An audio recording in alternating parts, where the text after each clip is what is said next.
Assalamualaikum warahmatullahi wabarakatuh.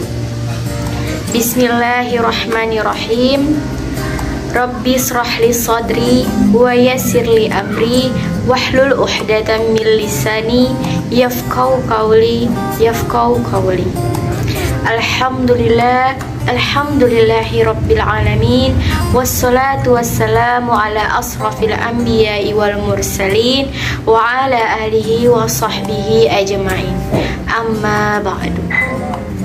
Pertama-tama dan yang paling utama, marilah kita panjatkan puji syukur kita kepada Allah Subhanahu wa taala, karena dengannya lah kita diberikan nikmat iman, nikmat Islam, nikmat kesehatan, yang dimana sampai dengan hari ini kita bisa menjalankan aktivitas kita dengan sebaik mungkin. Andai saja ranting-ranting pohon dijadikan pena, lautan-lautan dijadikan tinta, maka tidak akan pernah cukup menuliskan nikmat-nikmat Allah Subhanahu wa taala. Dan tak lupa pula salawat bertangkaikan salam, berdaunkan Islam, dan berbuahkan iman. Semoga kita senantiasa sanjung sajikan kepada pemimpin yang tak pernah berdasi, direktur yang tak pernah bergaji, pemimpin yang merangkul namun tak pernah memukul, pemimpin yang mengajak dan tak pernah menginjak, berpangkatkan Rasulullah, bertitelkan Habibullah, yakni Nabi besar Muhammad sallallahu alaihi wasallam. Allahumma sholli wa sallim wa barik alaihi.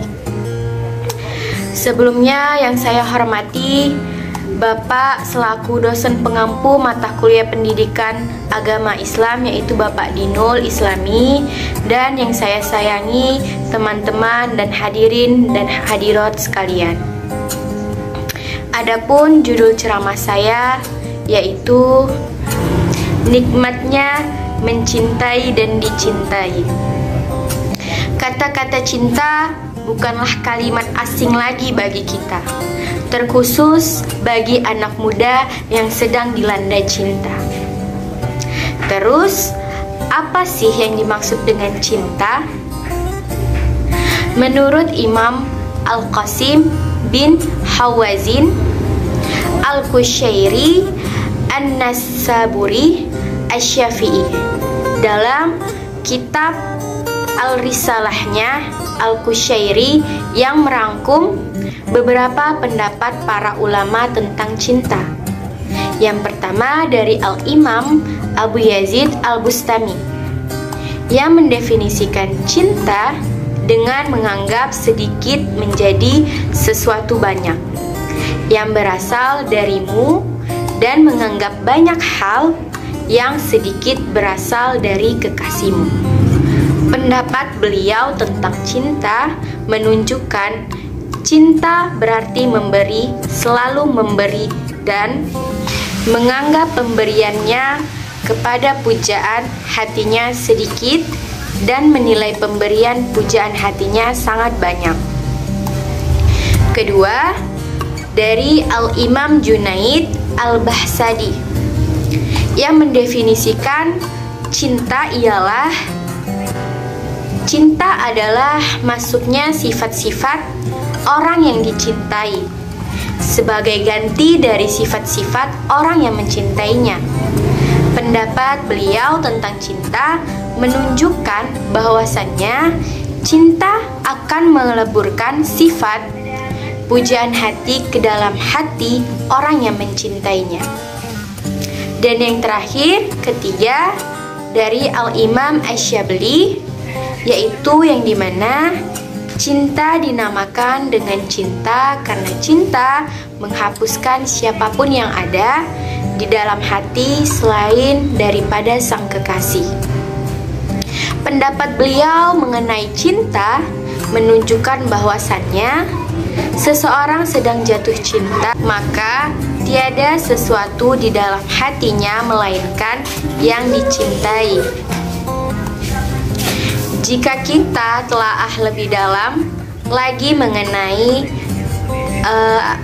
beberapa pendapat para ulama tersebut, maka akan kita fahami bahwasannya pendapat mereka merujuk kepada firman Allah Subhanahu wa taala dalam Al-Qur'an surah Ali Imran ayat 31 yang dimana berbunyi, Bismillahirrahmanirrahim, Qul in kuntum tuhibbunallaha fattabi'uni yuhibbukumullahu wa yaghfir lakum dzunubakum wallahu ghafurur rahim.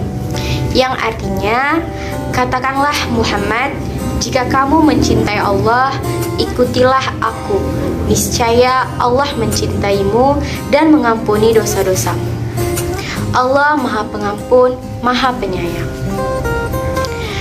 Maka dari ayat tersebut dapat kita fahami bahwasannya tiada seorang pun yang mencintai Allah dengan sebenar-benarnya cinta, kecuali melalui jalur mencintai Nabi Muhammad SAW terlebih dahulu.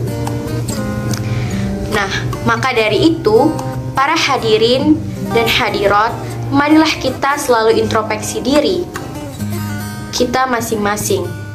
Sudahkah kita mencintai Rasulullah dengan sebenar-benarnya cinta?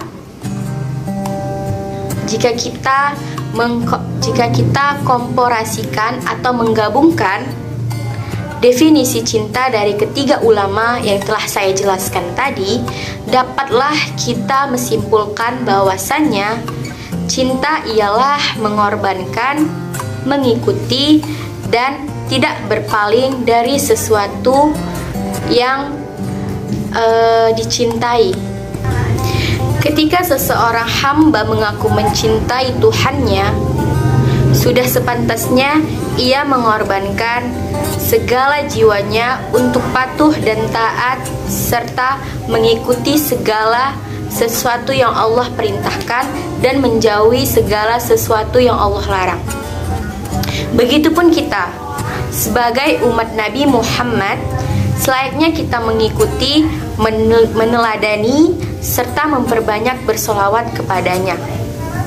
Sebagaimana firman Allah Subhanahu wa taala dalam surah Al-Ahzab ayat 56 yang dimana berbunyi, Bismillahirrahmanirrahim, Innallaha malaikatahu yusholluna 'alan nabi ya ayyuhalladzina amanu shollu 'alaihi wasallamu tasliman. Artinya, sesungguhnya Allah dan para malaikatnya berselawat untuk Nabi. Wahai orang-orang yang beriman, berselawatlah kamu untuk Nabi dan ucapkanlah salam dengan penuh penghormatan kepadanya. Kata shollu di ayat tersebut termasuk fi'il amri, yang artinya ialah perintah. Di sini Allah menegaskan kepada kita untuk berselawat kepada Rasul kekasihnya, yaitu Nabi Muhammad SAW, bahwa di dalam hadis yang diriwayatkan oleh Imam Muslim, Nabi Muhammad pernah berkata, yang dimana Man sholat alayya sholatan wahidatan sallallahu alaihi asyara sholatin, yang artinya barang siapa yang berselawat kepadaku satu kali, maka Allah akan berselawat kepadanya 10 kali. Makna dari 10 kali di sini yaitu ialah Allah akan memberikan 10 kali lipat kemudahan dan keberkahannya. Bahkan dalam hadis yang diriwayatkan Imam Tirmizi dikatakan bahwasannya yaitu Aula innasi biyauma qiyamah aktsaruhum alayya sholatan, yang artinya orang yang paling berhak mendapatkan syafaatku di hari kiamat adalah orang-orang yang paling banyak berselawat kepadaku. sebagaimana yang dijelaskan di firman Allah Subhanahu wa taala dalam surah Al-Imran ayat 30, yang artinya, katakanlah jika kalian mencintai Allah Subhanahu wa ta'ala, maka ikutilah aku Nabi Muhammad sallallahu alaihi wasallam. Maka apa yang kita dapatkan jika kita mencintai Allah dan Rasulnya? Tidak mungkin dan tidak lain dan tidak bukan, maka Allah akan mencintai kita dan mengampuni segala dosa-dosa kita. Maka dari ayat tersebut kita telah mendapatkan apa yang selama ini kita cita-citakan dan kita inginkan, yaitu dicintai Allah dan Rasulnya. Melalui jalur apa? Jalur mencintainya. Kita sama-sama berharap semoga kita menjadi hambanya yang mencintai dan dicintai Allah dan Rasulnya. Oleh karena itu, betapa nikmatnya mencintai dan dicintai oleh Allah dan Rasulnya. Baiklah, mungkin hanya ini saja yang dapat saya sampaikan. Jika ada jarum yang patah, jangan simpan di dalam hati. Jika ada kata atau kalimat saya yang salah, jangan simpan di dalam hati. Lebih dan kurang saya mohon maaf. Sungguh pahit rasanya jamu, sudah minum dan sudah makan. Kalau sudah tahu ilmu, mari sama-sama kita amalkan. Wabillahi taufiq wal hidayah. Wassalamualaikum warahmatullahi wabarakatuh.